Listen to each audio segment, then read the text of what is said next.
MMTS అత్యాచార యత్నం ఘటనలో బిగ్ ట్విస్ట్ ఏర్పడింది. బాధితురాలపై ఎలాంటి అత్యాచార యత్నం జరగలేదని పోలీసులు నిర్ధారించారు. మార్చి 22న ఎంఎంటీఎస్ రైల్లో అత్యాచార యత్నం ఓ కట్టుకథ అని తేల్చారు. ఇన్స్టా రీల్స్ చేస్తూ రైలు నుంచి యువతి జారిపడ్డట్టు పేర్కొన్నారు. విషయం కప్పిపుచ్చుకునేందుకు అత్యాచారం అంటూ డ్రామా అన్నట్టుగా చెప్పారు.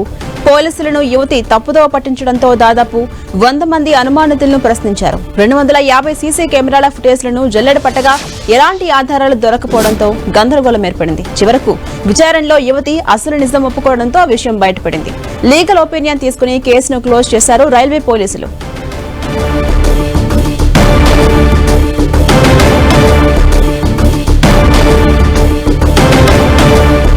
ఇక అప్డేట్స్ మా ప్రతినిధి సునీల్ అందిస్తారు. సునీల్, ఎంఎంటీఎస్ అత్యాచార ఘటనలో ఒక బిగ్ ట్విస్ట్ ఏర్పడిందనే చెప్పాలి. రీల్స్ చేస్తూ కింద పడి జరిగినట్టుగా కూడా పోలీసుల విచారణలో యువతి ఒప్పుకుంది. ఓవరాల్ గా అప్డేట్స్ ఏంటి? పోలీసులు ఏం చెప్తున్నారు? ఎంఎంటీఎస్ లో గత మార్చి 22వ తేదీన ఒక యువతి ట్రైన్ నుంచి పడిపోయింది. ఆ తర్వాత యువతి స్టేట్మెంట్ తీసుకున్న పోలీసులు ఆమె ఒక యువకుడు తనను అత్యాచారం చేయబోతున్న నేపథ్యంలో తను ట్రైన్ నుంచి కింద పడిపోయినట్టు కూడా ఆ యువతి పోలీసులకు స్టేట్మెంట్ ఇచ్చింది. ఆ తర్వాత పోలీసులు కేసు నమోదు చేసుకోవడం, ఆ తర్వాత ఇది మొత్తం కూడా పూర్తిగా రాజకీయ రంగు పులుముకున్న నేపథ్యంలో పోలీసులు ఈ కేసును చాలా సీరియస్ గా దర్యాప్తు చేశారు. ఇంకా దాదాపు సుమారు నెల రోజులు కావస్తున్న నేపథ్యంలో దాదాపు 250 సీసీటీవీ కెమెరాలతో పాటు మరోవైపు 100 మంది అనుమానితులను కూడా పోలీసులు సుదీర్ఘంగా విచారించి వారి యొక్క స్టేట్మెంట్ కూడా నమోదు చేసుకున్నారు. అయితే యువతి చెప్తున్నటువంటి సంబంధించినటువంటి కొన్ని ఎవిడెన్స్ ని ఆధారంగా చాలా మంది వ్యక్తులని పోలీసులు అదుపులో తీసుకొని విచారించారు. కానీ యువతి చెప్తున్నటువంటి పోలికలు ఏ వ్యక్తి కూడా సరికావడం లేదు. దీంతో ఆ యువతికి సంబంధించిన విషయంలో కొంత పోలీసులకు అనుమానాలు రావడం, ఆ యువతి ఎక్కడి నుంచి ఎక్కడికి వెళ్ళింది, అక్కడ ఉన్నటువంటి ఆ ట్రైన్లో ఎవరెవరు ఎక్కారు, మొత్తం పిన్ టు పిన్ రిపోర్ట్ మొత్తం అటు రైల్వే పోలీసులతో పాటు మరోవైపు లా అండ్ ఆర్డర్ పోలీసులు కూడా పూర్తిగా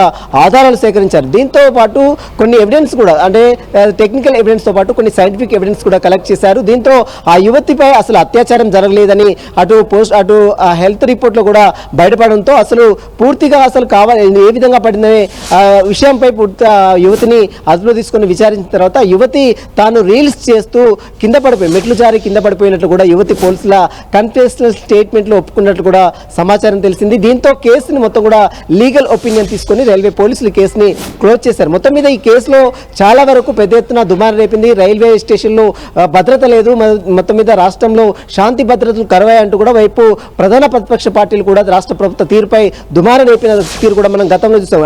ఆ యువతి గాంధీ హాస్పిటల్లో చికిత్స పొందినప్పుడు చాలా మంది ప్రతిపక్ష నేతలు, బీఆర్ఎస్ నేతలు కూడా చాలా మంది వెళ్లి యువతిని పరామర్శించిన తీరు కూడా మనం గతంలో చూసాం. కానీ ఈ కేసులో అసలు ఆ అత్యాచారం, యువతిపై అత్యాచారమే జరగలేదు, ఇదంతా కూడా పూర్తిగా కట్టుకథ అల్లింది. ఒక యువకుడు తనను అత్యాచారం చేయబోతుండగా తను తప్పించుకునే ప్రయత్నంలోనే కింద పడ్డానని మొదట స్టేట్మెంట్ ఇచ్చింది. ఆ తర్వాత మొత్తం ఎవిడెన్స్ అన్ని కలెక్ట్ చేసిన తర్వాత అన్ని ఆధారాలు యువతి ముందు ఉంచిన తర్వాత అసలు ఆమెపై అత్యాచారం జరిగింది, ఇదంతా కూడా పూర్తిగా అవాస్తవము, ఇదంతా కూడా కట్టుకథ, యువతి అల్లినటువంటి కట్టుకథగా పోలీసులు పూర్తిగా నిర్ధారించారు. లీగల్ ఒపీనియన్ తీసుకొని కేసును అయితే ప్రస్తుతం పోలీసులు క్లోజ్ చేసిన పరిస్థితి కనబడుతుంది. Right, thank you Sunil.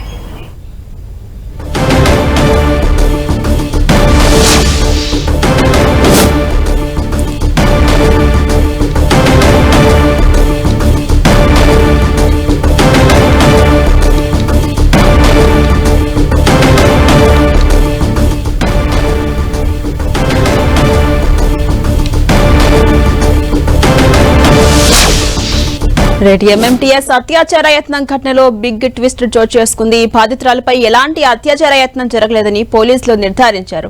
March 22న MMTS రైలులో అత్యాచార యత్నం ఓ కట్టుకథ అని తేల్చారు పోలీసులు. ఇన్స్టా రీల్స్ చేస్తూ రైలు నుంచి యువతి జారిపడ్డట్టుగా పేర్కొన్నారు. విషయాన్ని కప్పిపుచ్చుకునేందుకు అత్యాచారం అంటూ డ్రామా ఆడినట్టుగా పోలీసులు చెప్పారు.